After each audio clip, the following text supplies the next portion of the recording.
Welcome to the BTC show. My name is Charles Umeh. So for this episode, we had a different kind of guest. There's a kind of business that is very common in the United Kingdom, and that's running a care home. So we had a couple who runs a care home as a business. It's so much fun when you learn from people who are doing business in different parts of the world, and they've done it for a number of times. Trinity Care Home is one you should listen to the founders and hearing their story, their journey of how they evolved or how they left banking from their country home, Nigeria, to running a business that not everyone can do this.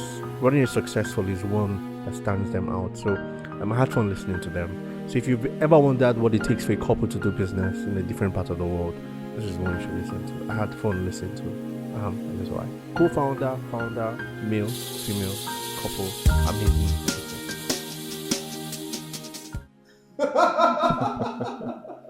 Hi. Great. Hello. My name is Charles. Great, nice to meet you. So interestingly, I'll be introducing founder and co-founder doing business in the UK, and I'll let them tell a bit of their story. Then I join them between. So, dear founder and co-founder, floor is yours to tell us how far you've been doing business in the UK and what you've been into. Awesome. Well, today I always say ladies first in terms of the introduction. Right. My name is Aham and Aham Onyeneke, and of course the co-founder in this case is my wife. Yeah, she has multiple roles, not just as a co-founder. Interesting. Why you have just one role? I have just one role, yes. Yeah, I just have one role. She has multiple roles. Sometimes she's my personal assistant, sometimes a very capable one as well, and co-founder as well, isn't it? Yeah. Yes. I guess so. Okay. Yeah, so we founded the company Trinity Homes, and within Trinity Homes Trinity Home is essentially a care company. We operate in the social care sector, and we've have the domiciliary care, we have the care homes, and also within that structure you'd find a training company, all within the social care sector. Okay. So interestingly, why your businesses make so much of sense to me is that in this part of the world, people come and they're interested in getting involved in care. You have come and say, I want to own. So why did you choose owning a business like this? What did you see as a need, and what has the journey been like for you, both owning and running this business? Right. Okay, I suppose when we first came into the UK, it wasn't. I'd say he was the business mind, and I just wanted to take it easy. Like just earn every month, know what I'm earning, and that's fine, because I was quite risk averse. Yeah. So we didn't start off wanting to get into care. We were actually bankers. So we started off. We worked in bank whilst we're in Nigeria, and when we moved over, I think it was a case of paying the bills. To be fair, Okay. although we had our preferred jobs in mind, but something that became very important and crucial was to pay the bills. This was how we found ourselves in care, right? Okay. And we started off as carers in different settings, and we sort of worked our way to managerial roles. But at what point did we translate from being implementers to people that made the decisions? We did that at the point where as implementers, you'll implement policies when it comes down to you, good or bad, right? Yeah. And however change you want to implement, you are quite restricted in that role. So it became important to us to move from service givers to service determiners, people that would determine the level of service, right? It became important at the point we needed to translate from that end point to the top point so that we can make decisions we can determine outcomes for people. And that was the first push.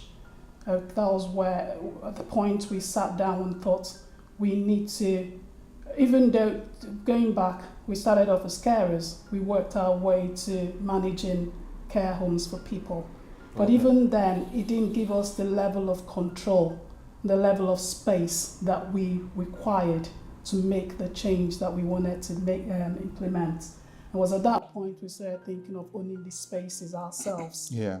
I think there's something, when she talks about space, and the thing there is a realization, or they became a realization for us, that if you choose to look at life itself as a battle space, when we leave our houses every day, there are, we face different battles, whether that's getting from point A to point B, or making sure that you get home with enough, resources for your family to live off on.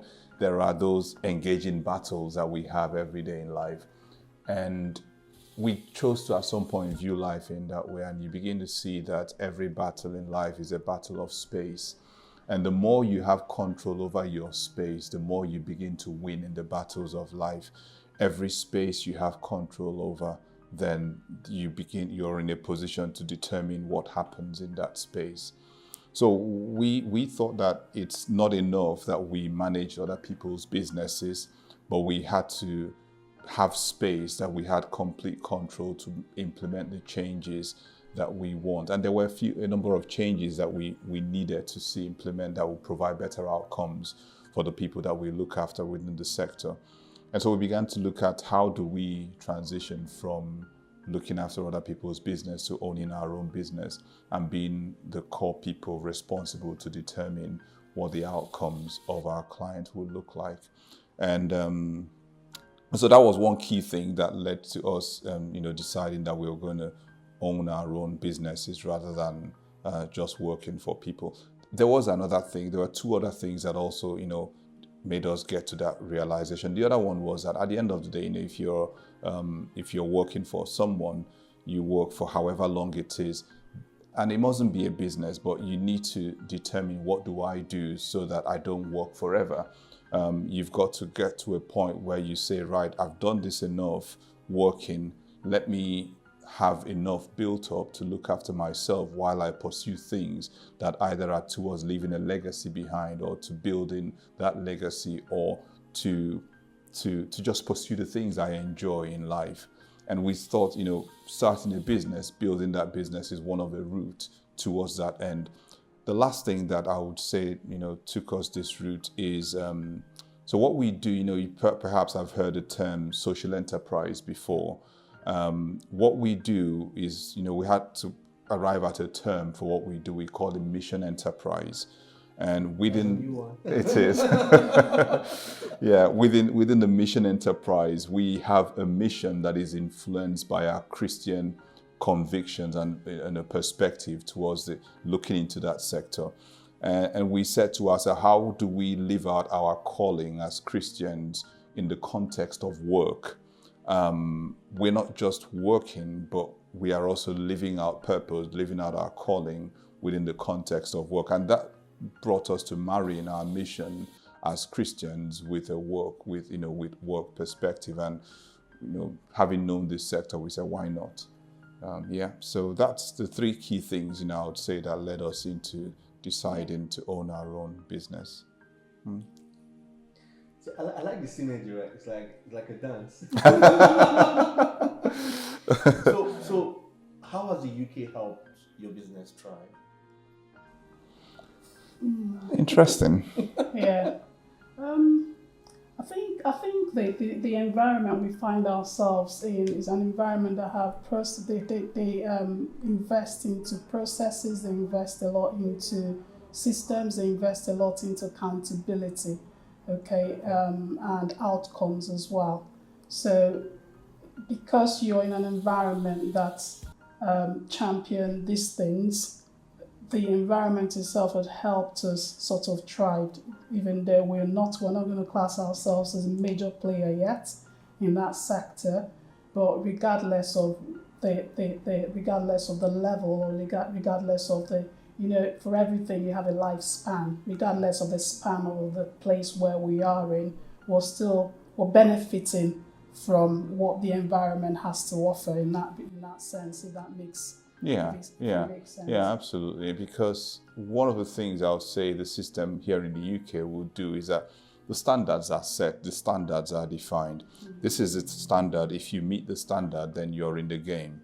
And so for every person who is desiring to come into whatever sector it is, the assignment first is to understand what is the threshold to enter into that sector. And you go back, prepare yourself, get what it takes, and then once you meet that threshold, you're in.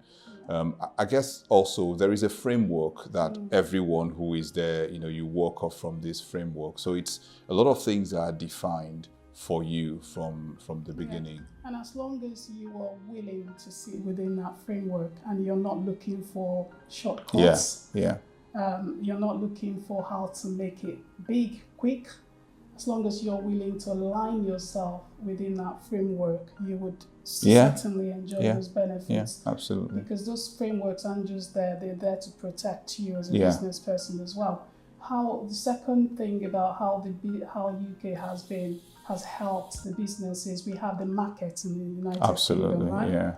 The elderly, our client base is what you have in care. Social care is big. You have care for kids. It's massive. You have care for children, for elderly as well. But we are focused on care for the elderly, and it's massive. And it is one sector that, if you look at the demographics, it's an aging population, isn't it? Yeah. And it's not something that we're looking to close off that door in 5 years or 10 years. So, and they do look after the elderly. Yes. And again, talking about an aging population, it's not just that you have a population that is aging, you also have a population where the government is putting measures in place to look after this population that is aging. The government and within the elections, the politicians are always asking the questions, how do we pump more money into social care? How do we ensure that our older relatives are looked after, and so on and so forth. So it's not that just that the demographics are there, but you can see investments going into this. So it's a sector that is going to be there for a long time and hopefully stay lucrative. Yeah. So I probably will add that in terms of how the UK has helped, there is also when you come into an environment where you are not simply judged by who you know, but you recognize that you can put in the hard work, and just your hard work alone is able to bring you to be recognized, really. And I think that is one of those areas where having that level platform where anyone who comes in and puts in the hard work and does what you need to do it well will always, you'll always be recognized, and you have excellently. Yes. You have the opportunity to grow. Yeah. Okay, so let's go back a bit. Okay. Yeah. So it's clear that you didn't just stumble on this business. This is a business that two people that were bankers in Nigeria that understood numbers. They understood system. Yeah. Decided to say, okay, let's try this. What was your life like? Oh wow! Before you got into this journey? From Nigeria, wow. I mean, our life. We used to live in Port Harcourt. Interesting. We used to live in Port Harcourt, and I remember one year I won the award for being the first person to come to work. One of those early people. So you're very diligent. Yeah. We used to leave work for work very early, come back very late. Our lives revolved around work. That was just, I've slept in the office a couple of times. Worked on Saturdays. Worked Saturdays. Yeah, it was a work that was a life that was centered around the work. But I do recall, I mean, she came to the UK first, and I joined her about a year later. Not very sure whether it was a good decision or not, to be honest. At the time, yes, but certainly very sure now that it was the right thing to do. So are you saying men should listen to their wives? Absolutely, without doubt, men should listen to read my lips. Men, listen to your wives. Okay. I remember actually, first year of marriage, I wanted to do this business. A colleague told me about this business at work, and it was meant to be a quick turnaround, put in money within the weekend, or at tops 1 week, you have money, comes back, that will change your life sort of 3 times multiples. And it was a straight... And you saw people doing it. That wasn't even that one. That was the first one, the oil and gas thing. And, I said, I don't need to let her know. I'll surprise her with the cash when it comes. Oh, that's how it always happens. Let's surprise her. Yeah. I was going to surprise her with the cash when it comes back. So that was it. 3 million went in. This was about 15 years ago. 3 million went in and never came back. Yes, never came back. That wasn't the last one. A few months, I would say, there's a point in Nigeria, if you remember, when shares, was a big thing. I at the time was in consumer banking, where we were actually the guys retail banking, who were actually giving out loans for people to buy shares. I couldn't do it within the bank I worked for, so I went to GT Bank. In fact, some of my colleagues, would take me to GT Bank. Say, GT Bank is giving, you bring 3 million, they give you 6 million, 9 million worth of shares. But this time around, I decided to tell her, having been burnt the first time.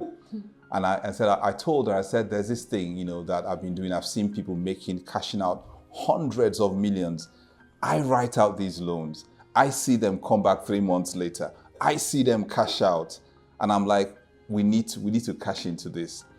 And she listened to me. And when I was done, she says, I think we need to pray about this first. I honestly couldn't understand why I had to pray about something that was very practical. Practical. I do this every single day. This was my job every day. And so I said to her, you know what? You pray about it. When you're done, just let me know. When you're okay, just let me know, and we can go. I had the forms, just to fill the forms, submit, pay, and so about 3 weeks later, the stock market crashed. And everyone that I knew that was involved was seriously burnt. I was recovering within the bank I worked at the time. I was actually recover from one client, 652 million that went down the drain. So yeah, do listen to your wives. No, I won't add anything to it. I won't say whether I listen to programs. I'll say listen to your wife. No, but that's nice. So what it also means is that you were going into business with your friend. Oh yes. I mean, it's interesting that you say this, because I do remember a couple of days ago we were having a similar conversation around marrying, and in fact, I'm meant to be doing a marriage talk sometime next week. Okay. But marry your friend, work with your friend. I think for us, one of the things that has helped us is that we're more of friends than anything else. So whether it's in the office or at home or on the road. Yeah, and we also have our defined roles. Yes. Okay. Yeah, we do have our clearly defined roles. That's right? good. That when we're working within the business, I have my defined role and he has his defined role. Okay. That doesn't mean we don't meddle between, but when I say defined, they're defined, clearly cut out roles. So within my role, there are expectations I would place on him. So you guys have KPIs. We do. Yes. We do. We actually have a board in the office, Yes. where, Interesting. we do have a board in the office have where we write out. meetings where we determine, for instance, beginning of the year, we have meetings. Those meetings aren't very palatable. They're not. Yeah, we do fall out.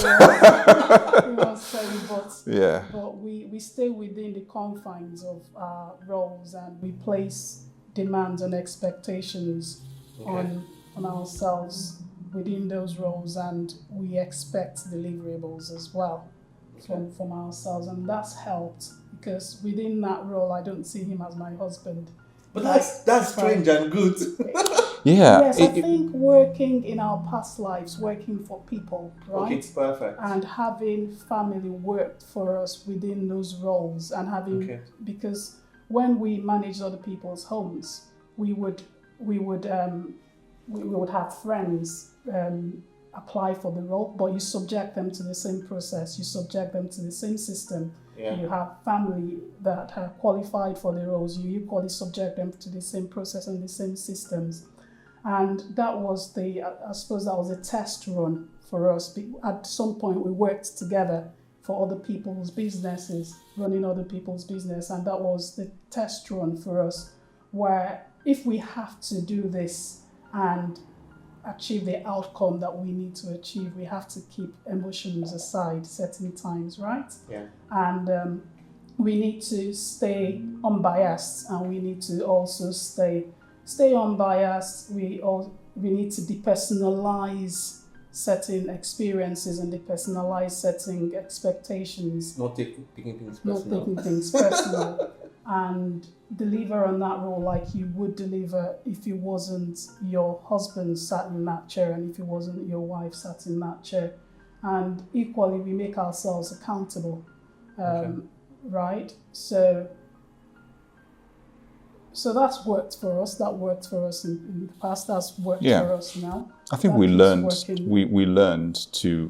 grew into that point where, where we try to keep on perfecting that division of labor. And like she rightly said, some of those meetings aren't always as, you don't come into those meetings thinking that this is a husband and a wife. I wish to be a fly on the But there is a saying, they say where iron sharpens iron. Perfect. Yeah. But you recognize that where iron sharpens iron, sparks fly. we don't remember the sparks. We don't often remember that for each iron to become sharper, sparks do fly. And that's something that we keep in mind. Yeah. So, would you say owning a business? Let me assume people were not couples. Okay. What would you advise people that? Because the challenge is, whenever I see a founder and co-founder, it's always the question: how did you meet? So if I ask you, how did you meet? How did you conclude? Because everyone says finding a co-founder is like finding a wife. So most of the co-founder story that we've heard in a while that had tried had been those that were real friends. Now, for those that are now married, the concern is, how do you juggle? How did you make up your mind and say, yes, I'll roll with my wife because she has sense, or she has, what were those values, and what do you think people should look out for if they want to run this with a partner or a co-founder? Yeah. I think that most people who want to run a business will often see within themselves and their partners or their co-founders, they'll see complementing traits and characteristics. There is something I have, and I'm looking for something else in someone else, whether that is someone who will bring the finances or someone who will bring the management skill or there's something else you're looking for. When you see it in someone else and you find out that you can work together with this person, then a co-founder relationship has been born. For us, I guess, she mentioned earlier on that when it comes to the business part of things, that's what she needed from me. And she was clear about that. Yeah, and she was clear about that, and I guess I also she's been in the care sector longer than I have been. Okay. And her work within the care sector has been more extensive than what I've done. I've been in and out and on the fringes of care, but I've done more of business development, and I've done stuff around using data to solve business problems. So I've been an insight analyst and data science and so on, aside from banking. But when we thought about starting a care company and begin to define the roles, we began to have a look at, now you have the core care experience, you understand regulatory requirements, you understand the outcomes of care, you understand the intricacies of dementia and age-related morbidities and so on. You understand the relationship between local authorities and the expectations from them. You understand all of this, but I understand the strategy of moving a business, of setting up a business, and having deliverables that are from the business, and the numbers, optimizing the processes and putting those processes in place. I understand the operations of it. I understand putting policies in place and writing those emails that will convert, and so on and so forth. So when it comes to the day-to-day business operations, that falls within my remit. When it comes to the core aspect of care and the deliverables, and even to a large extent the management of care staff, that is a lot of what falls within her remit. And I guess it's those two complementary sides that we each bring, and that's worked perfectly. How's it been like working with him as a husband? I'll look aside while she answers that. Something you said still would resonate through my response, that first, we are friends, right? Okay. So even as in the home, I am not ashamed and I'm not scared to say to him, to keep him accountable in the home front, right? And that's helped in our working relationship as well. It's just about, like I'll do with anybody else, it's about managing when I deliver certain things to him, is that the best time to tell him this? Yeah, is it the best time? Is it the best way? What is the best way to deliver this? What is the best way to say this? And that's the same thing I'll do for a care staff as well, managing the person and their personality and their capabilities as well. I think that's really that's key to note. And being respectful as well, regardless. Yes, we're co-founders, but I should be respectful, and knowing when to leave something and come back to it later. Because sometimes one quality my gender has is like we can be like a dog with a bone, where we want something and we just chew on it and we hold on to it. But I've learned over the years to make your point and leave it, because men are wired differently. You might be considering those things without speaking a word about it, whereas women consider with words, men consider with thoughts. So I've learned that when I introduce something, I just let it be, and eventually it will get resolved. Right? Eventually. I had there are cars that do not to 60 in 2.7 seconds. And there are cars that do 0 to 60 eventually. So be patient with those cars. Yeah. They'll get there. They'll get there. So I like the conversation when you talk about this being a mission. Yes. So the good thing is that there are several labels you guys wear. Nigerians in the diaspora, Christian in business, and bankers in business. So at the end of the day, looking at your journey, you've worked for someone, you understand the process, and going to do your own business. You're not completely a passionate, reckless entrepreneur. You've come with experience and you're running the business. What has it been for you carrying this as a mission? It's a combination of work and mission for you, and holding the lights of the Christian faith in your journey. What's it been like for you? Wow. it's you see, the thing is, there for a lot of Christians, there is often this tug within you. You know, you want to serve God, you want to live out your Christian testimony, and you feel pulled in between. Should I go full time as a full-time minister? You know, whether that is pastoral or minister, whatever it is, missions and so on and so forth. Do I go full time in that, or do I work as a full-time worker or business person, whatever it is you want to do in terms of vocation or career? And for a lot of Christians, we find out that there is that struggle, there is that tension oftentimes, whereas it is also possible that these two things don't necessarily need to exist in isolation, that these two callings can actually find place to manifest together. And so we are fully committed to church and to our Christian calling. In fact, we will often define ourselves as full-time ministers, and I believe every Christian is called as a full-time minister. The difference is, what platform do you use to minister?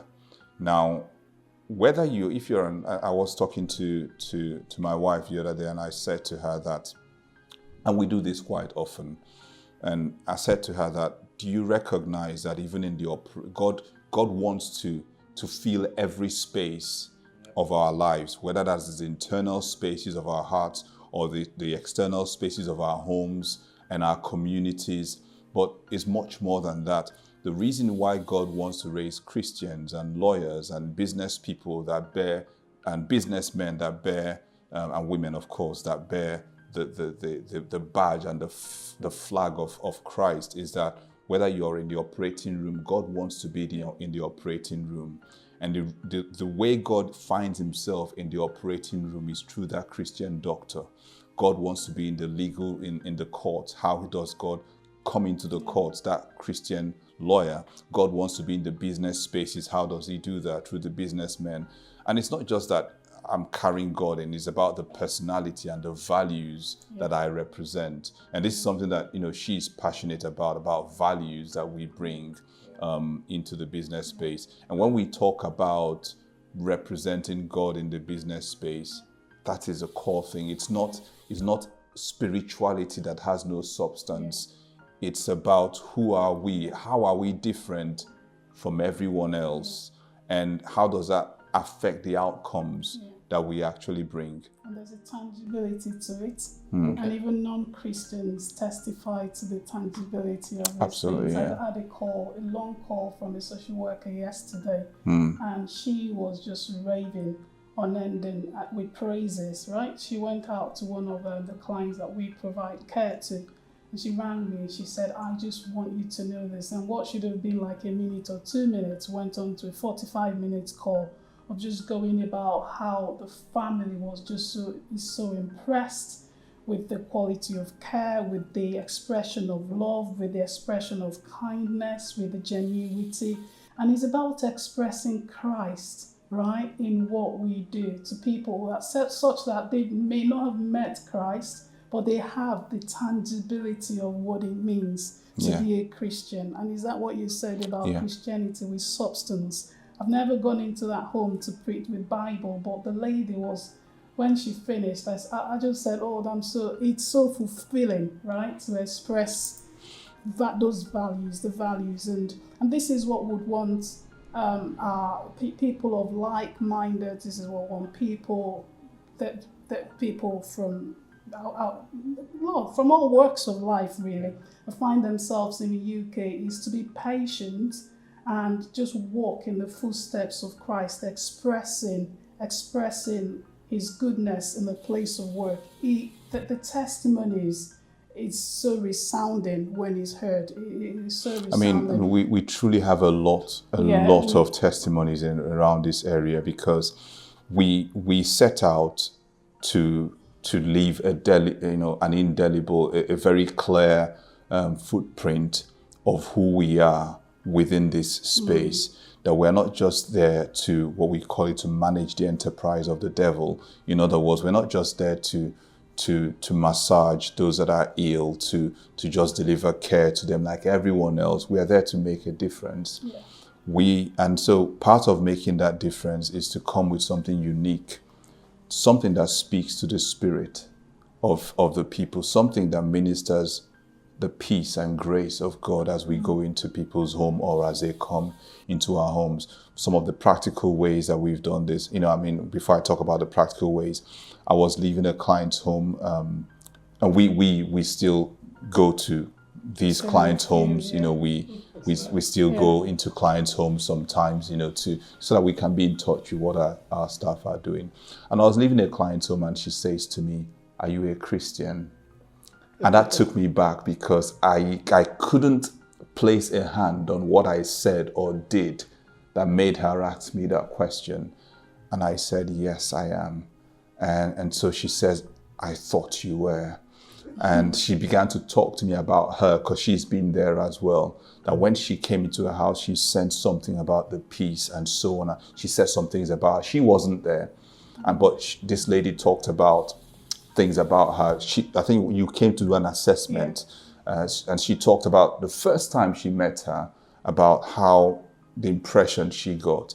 And by the time that we finished with this particular client, it's not something that we do very often, but opportunities open up. And in this instance, opportunities did open up, that we led this man to Christ. The wife was elated because this guy was, getting to the end of life and so on and so forth. And the man himself got to a point where he said, I want to be a Christian, I've hated God, I've hated Christianity all my life. But, he got to that point where he said, I want to be a Christian. And so we said, why not? And that happened. One of our greatest moments is when we see things like that.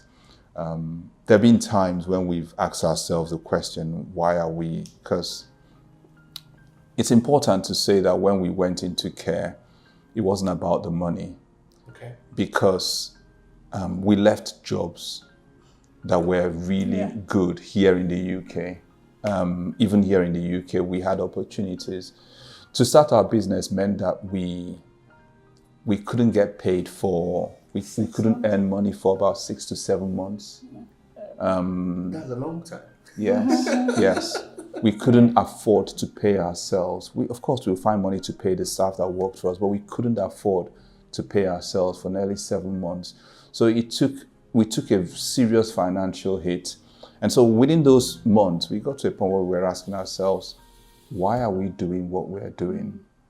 And it was in moments when we connect with the client in ways that are unusual because of the mission element of what we do, that spurs us on to say, yes, this is a reason why we do what we do.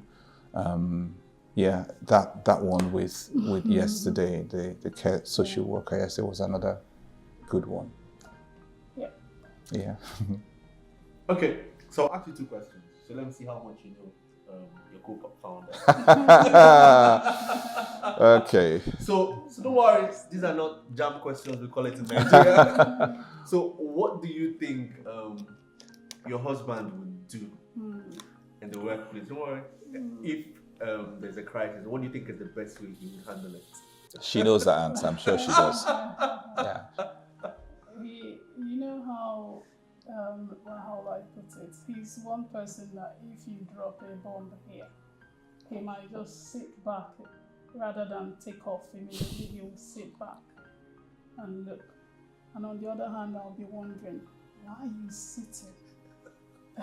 Someone has just dropped a bomb. Why are you sitting? I'm yet to understand what goes on in his head when it happens, right? So what he typically would do when there is crisis at work is he sits back, and I'm thinking, isn't he supposed to go into flight mode? But oftentimes, sitting back, eventually, what I am the one that goes into flight mode, and I just want to start resolving it. And because I have gone in without considering all the angles, he has sat back and seen things that I haven't seen, right? So that's one quality that I leverage on. So now what I do is when there is crisis, as I move in, because there are certain aspects that has to be proactively attended to, he sits back to look at those loopholes that I have missed because I have jumped in without looking and considering the whole incident before going in. Does that make sense? Perfect. What would your wife do during crisis? Your co-founder do? I think she answered for both of us. So, but was she correct? Yeah, absolutely. Okay. Absolutely. You know, she is very correct. She's more responsive. I'll put it that way. She's more responsive than I typically will be. It's not because I'm not responsive. It's because I want to give consideration to all the possible fallouts from a situation. In management, there is something they call the law of unintended consequences, and sometimes when you go into attend to a problem, there are unintended consequences that fall out that you're not prepared for as a result of what you have done. It could be very necessary actions that you have done, but what reflecting first of all helps you to do is that it helps you put things in place to mitigate those unintended consequences when they do fall out. And it's something that we're learning to do more and more, especially in our strategy sessions where we ask ourselves, okay, this is what we want to do. What are the possible fallouts from what we want to do? And then we begin to put mitigants in place to address those things as they begin to fall out. Sometimes they don't, sometimes they do. But when they do, at least you have a plan of response. That's typically, why it will seem as if someone has to sit down when the bomb has gone off. Okay, who would your staff typically run to when they first? Both of you. When there's a crisis. Do you want to answer? Do you want me to answer? Are you sitting back up? I think it depends on what the crisis is. Okay. If it's something that happens on the field, they will come to her. If it's something care related. If it's something that... Yeah, everything care related, they would typically come to me first as first point of call. And I think that's because it was an intentional sort of accountability structure that we had to create there, because just like in family where you have kids, one of the child would like to play off the other parents, like they would say something like, I've mentioned this to dad, and what did dad say is what I would typically ask, because just mentioning it to dad is not just enough. Yes? Right, so we've tried, we know that because with the staff, we have that chain of accountability where when it comes to anything around care, because you just don't want to miss it. Things around, there's certain things that are quite time, you need timely, you need to respond quickly. So they will come to me first in the first instance, and the other aspect around perhaps operation side. Yeah, I mean, to be honest, generally when it comes to staff management, it would mostly fall on her. There are very few things that the staff would need to come to me on. Perhaps if they have issues around policies that they don't quite understand, they will likely come to me. If they are struggling with things that have to do with systems, they will get in touch with me. Aside from those, there are a few. My direct interface with the staff are very, very limited. Much or more of the engagement with staff will happen with her. I mean, I do engage with staff meetings. I do, meet with staff once in a while on the field. But apart from that, they will typically go to her. Okay, good one. So, at the end of the day, was he correct? Yes. At the end of the day, people will want to, I know people have asked you this question, how do we do this thing you're doing. And people, I love the part where, because at the end of the day, we want people to also see that this is it's a process to it. And I hope people listening will understand. But what if someone wants to jump into this vision and do this business like you guys have done it, and come out like care owners in the UK and run their business? What do you think it's that must have lessons, things you think you've learned on the journey that you think the next people, anyone in this part of the world should be able to do? Looking at where you're coming from and where you are, what you think are the basics for everyone on the journey? Well, there is a process, like you said, and the process is always very, very, very important. I do say to people that there is no product without a process. Where people try to bypass the process and go for the product, it doesn't last. And so I will often say to people, submit to the process. Sometimes the process means I've got to work for someone for a while, like it was in our own case. They call it apprenticeship. Yeah. Do you know, I mean, it's interesting also, when we started off the journey of working for someone, it wasn't all good. It wasn't. I know times she came back in the evening at sobbing, saying, I can't do this for one more day, you know. There were countdowns. Yeah, I can't do this for one more day. And the phrase I often said to her was, you know, from, I don't know if you know the book, She Stoops to Conquer. And I'll often say to her that sometimes in life, we stoop to conquer. We know what we want, but the process sometimes means that we need to submit and play the fool until we get what it is that we need. And that was part of our process. It was part of our process as well that we had to do the work ourselves. I remember when she used to go travel for 2 hours to do a shift. You know, I'll wake up in the morning, walk her down to the train station. So we had our process, but every part of that process was helpful to where we got to. Now, having said that, how does someone who wants to come into this come into it? It is our desire that we are able to produce a template eventually that people who want to come into care go into care, not just because you've heard that there is money in care. People go into care for the right reasons, which has to be that the outcomes are the best for the client that you look after. Within our team, we have something in the business, we have something we define. We define our standards of good service. And we say to our staff that it is poor service. It is unacceptable. It is a service failure if you go into a client's home or a client comes into our care homes and every engagement with the client does not leave the client looking forward enthusiastically for another engagement with you. It's a service failure. So every time you engage with a client, they must be looking forward to the next engagement with you. And if that doesn't happen, it doesn't matter what you've done, it's a service failure. And so for those who want to come into care, we would say to them, first, it's capital intensive, especially if you're going to do the care home part of things.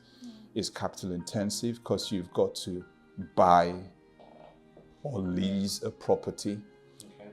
You've got to be well aware of the regulatory requirements because there's a regulator that you've got to pass their requirements. You've got to meet with their requirements. If you don't have care experience, perhaps you may need to look for partnerships with those who have care experience. If you don't have a good experience with the banks or lenders who you may wish to borrow from, if you don't have all the capital, then you may need to leverage on those that do. So there is room for leverage, there is room for partnerships, but there needs to be the core value, I would say, and I'm sure you might have a few things to add. Do believe it. What you've touched on it, but it's literally there needs to be a period of learning, very very important, because we're dealing with lives. Yeah. Anyone can own a shop and sell tin of beans and make a mistake and get over it. But mistakes around lives are quite, the impact is heavy. So the learning process should not be undermined. And again, what we tend to find a lot these days is the quick service, is the drive-through attitude, where a lot of people, it took us about, I'll say we started the journey in care 2011, and we're in how many years now? 2010, about 14 years, and we're still learning. So, but there was a long period of learning for us. So the very crucial point I would like to add is submit yourself to learning and be patient as you learn the things that you need to learn, because what we're talking about isn't one that once we make a mistake, there's somebody that said, well, it's lesson learned. There's certain lessons here that you wouldn't have the next opportunity to implement the lessons. Because it's like, what happens, the consequences of yours is, we're talking of lives. Yes. Yes. And nobody wants that kind of bad. No, you're talking about life, you're talking about massive reputational issues. So it's quite important. Again, we can't remove this, that there is an element of blame and suing. People can sue you, people can rightfully so sometimes. You can't be too careful, which is why that learning is important. Accountability, staying accountable, and staying transparent as well. Yeah. Your stakeholders. Yeah. Okay. So I wish I could go on and on and on. But firstly, I'll say thank you. Let me address all the hats you're wearing. Nigerians doing business abroad. Christians doing business. Which other one? Bankers, ex-bankers. Ex-bankers. At the end of the day, we're looking, whichever way you look at it, you're carrying the flag well. So this is saying well done. Thank you. Thank well you. done what you're doing, and we're proud that we know people like you doing the good work. And I hope this inspires someone else to do better, because we hope we've seen so. someone like you. So, but from this part, I'll ask you two questions. Have you ever broken a coconut before? Yes, actually, I have. Okay, how did you break yours? It wasn't on my head. Okay, interesting. I have gifts of coconut. Oh wow, wonderful. So these coconuts are very special. Okay. Very special. Sorry. Thank you. How you break it. Okay. But it's a gift from us. Thank you. Do we have to break it? No, you break it. You could leave it as a souvenir. Yes. Okay. But whatever happens, it's up to you. But thank you for Wonderful. Thank you. for coming. Thank you for your time. And we're rooting for you guys. Thank you very, very much. We truly appreciate it. I mean, you talked about the hats. There is one other hat that she wears, which is, without that hat, a lot of what we do, will fall through. And that's the hat of a mother and a homemaker, because with all of that we do, sometimes it's amazing how she makes the time and the capacity to still hold that front. Make sure that the girls are where they have to be, what they have to be. Music lessons, that lesson. So when you said she wears several roles and you hold one, just one. Now, just Yes. one, and she does many. Yes. Thank you. Thank you, madam. Thank you. Thank you. Thank you, everyone. It's time for you to subscribe. Subscribe to the BTC show. If you don't subscribe, how would we know the number of those who watch it? Subscribe. Click the subscribe button. Follow us on YouTube, Breaking the Coconut Show. Yes, Breaking the Coconut Show. Thank you. Thank you for breaking your own coconut.